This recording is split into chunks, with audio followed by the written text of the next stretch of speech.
நம்ம யார் பார்க்க போறோம்னா வடிவேலு விசஸ் விஜயகாந்த்.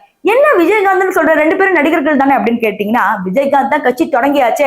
ஆக்சுவலி வடிவேலும் விஜயகாந்தும் ரொம்ப ஒரு நல்ல ஃப்ரெண்ட்ஸா தான் இருந்தாங்க. இருந்தாலும் பாத்தீங்கன்னா வடிவேலுக்கு பல பட வாய்ப்புகள் கொடுத்தது விஜயகாந்த் அவர்கள் தான். பின்னாடி கொடை பிடிச்சிட்டு வர மாதிரி ஒரு சீன்ல வந்தப்ப இயக்குனர் கிட்ட தனியா பேசி இந்த பையனை ஃபுல்லாவே கொடை பிடிக்க வைக்கிற மாதிரியே வைங்க, இவனுக்கு ஏதாவது ஒரு சீன் வைங்க, இவனும் வளரணும்ல அப்படிங்கிற மாதிரி விஜயகாந்த் சொல்லியிருக்கிறாரு.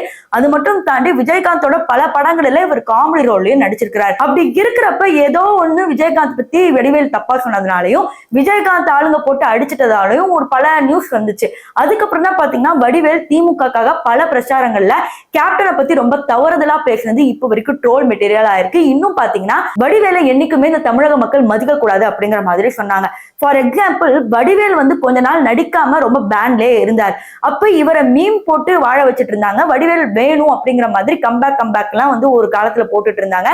ஏன் நேசமணியை கூட ட்ரெண்ட் பண்ணிட்டு இருந்தாங்க. பட் என்ன ஆச்சுன்னு பாத்தீங்கன்னா இவருடைய பின்பக்கம், அதாவது பல காமெடி ஆக்டர்ஸ் வடிவேலோட உண்மையான முகத்தை சொன்னதுக்கு அப்புறம் கேப்டனை இவ்வளவு கீழ்த்தனமா பேச இந்த வடிவேலை என்னைக்குமே ஒத்துக்கவே கூடாதுன்னு சொல்லி வந்த வழியை அமுச்சு விட்டாங்க. சோ இந்த இன்சிடென்ட்டை நீங்க எந்த அளவுக்கு பாக்குறீங்க அப்படிங்கறத கமெண்ட் செக்ஷன்ல சொல்லுங்க.